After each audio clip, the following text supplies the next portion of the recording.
Hello and welcome to this video on how to conduct an Office 365 training, and I'm a SharePoint implementation specialist.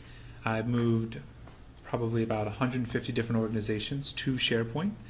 This typically involves working with them to design an environment in SharePoint, training them, and then migrating their files over. So for this training we're going to talk about kind of the important things that are needed when conducting an end-user training, mainly kind of the things you want to think about with regards to how you want to frame your information, and then other more specific components such as things you should definitely talk about in an end-user training. So let's start with talking about the audience. So it's really important to first just know your audience and understand who you are speaking to, mainly because there are going to be some specific features that people are going to either want to know about, or certain ways of doing things that might be easier given your audience, whether those are Excel power users, people who send a lot of files via email, or users that manage events and information for events. So really just know what feature set you want to bring to the table for the different users that will be attending your training. And sometimes you'll have this split up for different types of users. You'll have different separate meetings involved in the training process, and you'll talk about different things in each respective training. Now, audience aside, we do recommend conducting two different trainings for any given set of users. More specifically, we recommend doing a demo of the environment first, and then do a more in-depth training. Now for us, that involves a demo that covers all of the Office 365 components, so OneDrive, Skype for Business, Yammer, and then SharePoint. And sometimes we'll even go over some of the email and calendar functionality if they're not familiar with that environment. And this also involves navigating between them. So the app drawer is a big part of that conversation, and how to use the app drawer, such as pinning different apps up here to the top navigation. So in talking about OneDrive, we basically show them the sync, we show them the web. We try and talk about OneDrive objectively, and by that I mean it's very confusing for a lot of users to understand the distinction between OneDrive and SharePoint. OneDrive being for personal files, SharePoint being for collaborative use. So really try and talk about them in contrast to each other, so people understand that OneDrive is really just for personal files, and that if you have an item that's meant to be shared, ideally there's a place for it in SharePoint. So keep that distinction, make that very apparent. For Skype for Business, we introduce the web component to it, so the fact that you can sign in here to the IM when it's working. I think I have to be actually an in-mail or calendar of people for it to sign me in. But if the IM component in online, in the Outlook Web Access, the local program, as well as the remote plugin that people who may be attending a Skype for Business meeting that you've coordinated can use to join your meeting. For Yammer, we try and address the most popular uses, which would be networks, both internally and externally. So we try and highlight how the internal network is just for people on your domain's website, and how the external networks can be used to interface with people outside of your organization. These are just things you want to highlight when going through this process. And of course, SharePoint. So in the end user demo, we talk about SharePoint just enough so that people feel comfortable with the environment. And that's why we go through these other apps, so they understand the context in which SharePoint exists in Office 365. And here's that instant message component that I mentioned earlier. So when we talk about SharePoint, we find that it's most useful to just talk about the way things are laid out. Talk about this landing page when you go to the Sites tab and how it's functioned. The organization that you're training may or may not be utilizing this Sites landing page, which should be loading. There it is. We happen to be using our Sites landing page. The organization you're training may not. So this may just be something that is a temporary inconvenience to get them to where they want to go, such as your main SharePoint site.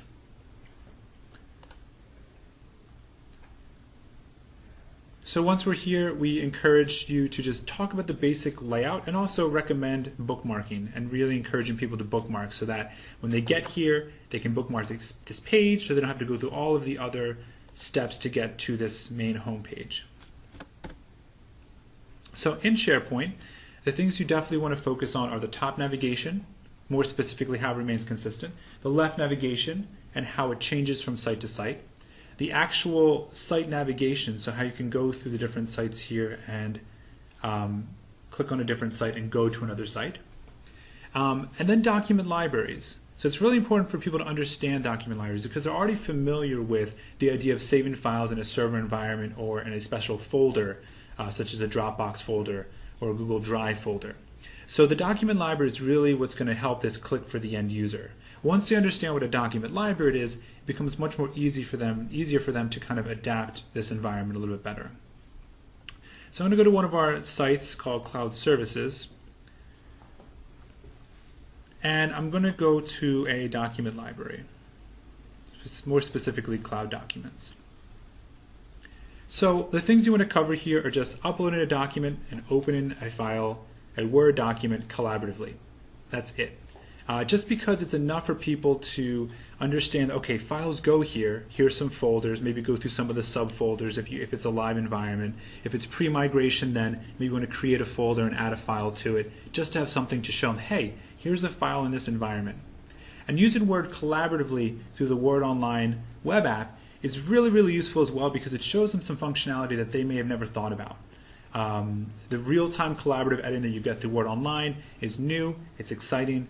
It gets them to start to get excited for the next training where you're going to go much more in depth in SharePoint. So that's pretty much all we cover in our first end user demo, which is the first training that we have with end users to get them familiar with the environment and also get them excited about the environment. The next training is the end user training. And this is really going into the everyday tasks of SharePoint. So we have a list of items that we feel cover about 90% of the use cases for file storage in SharePoint on a day-to-day basis.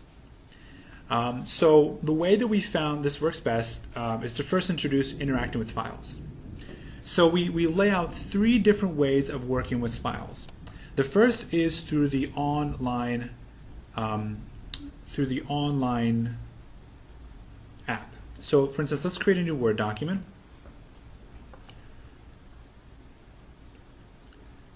And this is really more of a kind of a novelty feature, and the collaborative editing component is really, really great. But honestly, not a lot of users, well, there are some that would prefer to use the web app, but there's really a limited functionality of the web app. Maybe about 25% of the functionality of Word you can accomplish through the Word Online web app. So a lot of the day-to-day interactions with files is going to be through your local running Office programs. So the first kind of paradigm or modality or mode of interacting with files would be browsing for the file through the web and handing it off to your local running Word, whether it's through previewing the document first and opening it locally, or bypassing it and going directly to your local running program. So this is the first mode, finding the file in the web and then handing it off to your local running programs. The second method would be going directly to your Word program. So if I was to minimize the browser altogether and just open up Word 2013, and I was to browse, so if I go to open other documents, and let's see, let's find here OneDrive or TechImpact, not OneDrive, I'm sorry, Sites-TechImpact. So here I can browse all the different files that are on my SharePoint environment. So I can go to Cloud Documents, and I can go and browse the files. That's not what I wanted. Oh, that's because I picked a history file. We go to Cloud Documents. All right. So here I'm going to find all of those folders we saw on the web and that Word document. So this is the second way of interacting with files, going straight to the Word program and opening up the file from there. And it's really important to make this distinction because you're going to have a different variety of users who feel more comfortable in the web or more comfortable in their local running Word. For the last set of users, which I don't know if I signed in properly for this, but I will try it, you have the Open with Explorer method. And that's a way to interact with your files that are here in SharePoint right through your local running file browser. And this is important because you have a lot of users that really, really don't like change, and you want to make sure that for those users or for users that maybe have to attach files to email, and then if they're not using the latest version or the 2016 version of Office, they're going to have to find a way to attach files to email, and this Open with Explorer method is the way to do that. So these are three different methods or modes of interacting with files that are really important to convey so that all the different types of users feel comfortable with interacting with files. I have three different ways to do it. After that, we introduce the SharePoint specific features. So versioning, checking items in and out. These are really new features that are super, super useful and really alleviate anxiety about what happens if they overwrite something, or how can I keep people from modifying something while I'm working on it. Really, really important things to consider when trying to make people feel comfortable with this environment. Other features to cover would be the search, whether that's the search inside of the document library or the site level search up here, which gives you a little more information. So it looks more like a Bing or a Google search. We have some snippet of information, you can then filter the information, whereas this is a very quick type of search here. Another thing to talk about after searches are views. So views are really, really useful because they give users that everyday filtering ability. So when they know that they're always looking for the same types of files, they can use views to get that information easily. So views are definitely something you want to introduce everyone. Then we have the recycle bin. Now, the recycle bin, let's spend a little more time on this because you have to remember that when dealing with users, you also have to deal with the admins, or at least keep them in mind. So the recycle bin in SharePoint has been set up so that when you delete something from a site, it goes to that site's recycle bin, and only the user who deleted that item can see it. And that's a concern. It's a very valid concern because that means that if someone else deletes a file in a document library, it's just gone. For all intents and purposes, for a user who didn't delete it, they just won't see it anymore. They go to the recycle bin, they won't see it. So to alleviate this very pressing and very real issue, we recommend talking about alerts. More specifically, the alert that lets you be notified when an item is deleted for a document library. So when training people on the recycle bin, you talk about it, you talk about that very, very valid concern, and then you walk them through how to create an alert so that when someone else deletes an item, you can be notified immediately on a daily summary or weekly summary, just so that you have that audit trail in your email of when things have been deleted, which is really, really useful. Now, anxiety aside, at least that kind of anxiety where something went missing, there's a whole another kind of layer to how the recycling bin works and how you might want to train people in using the recycle bin.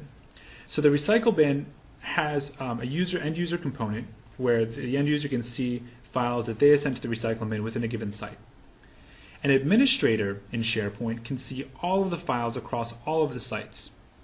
And when the end user deletes something, it goes to the recycle bin. But then when they delete it from the recycle bin, it technically goes to a second stage recycle bin that only the administrator can see. Now this is something that we don't usually tell the end user. Instead we tell them, which is a true statement, if you leave an item in the recycle bin for 93 days, it will be permanently deleted after 93 days. And that's true. So we recommend that they just let it sit there for 93 days and not have to worry about it. Because after then it's gone for good.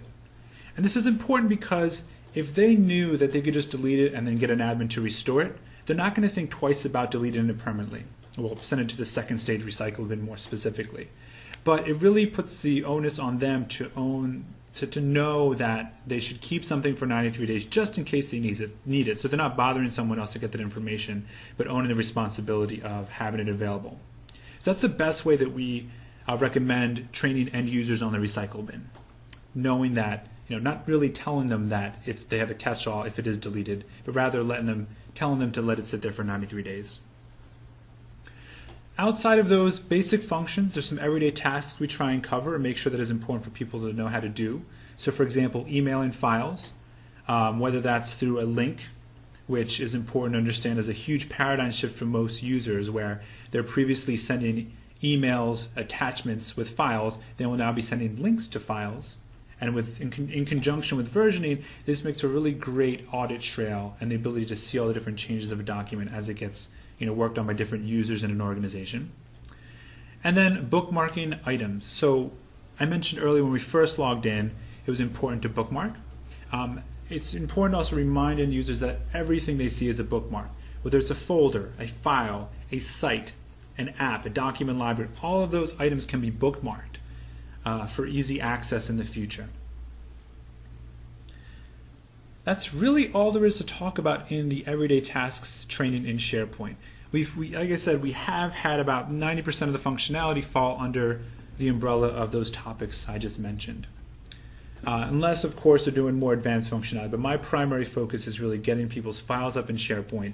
Of course, more advanced metadata, record sets, other types of document sets, other types of implementations will, of course, involve much more in-depth process, but this covers most of what an everyday file user would use in the SharePoint environment.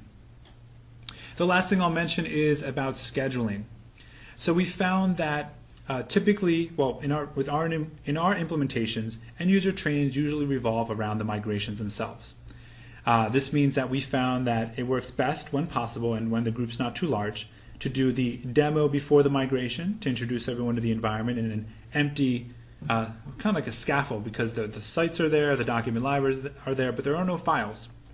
So we introduce it in that environment, introduce users to that environment, then migrate maybe 2 days later, so we'll do the demo on a Wednesday, migrate on the Friday over the weekend, and then Monday morning have the end user training in the live environment with their live files first thing in the morning. That way users are immersed in the environment and are actually using it right after the training. It's really crucial. There's zero latency between the training and the application of the training. And whenever possible, you want to record the meetings. So if there are too many users, you probably can't do this before the training and after, or before the migration, do the demo, and then after the migration, do the training.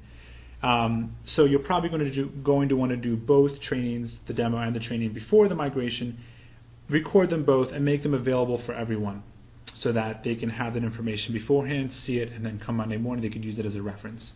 And if you have the opportunity, you could even break down that video into smaller chunks so people can kind of get to what they need to do and compartmentalize it in that way. I hope you found this helpful.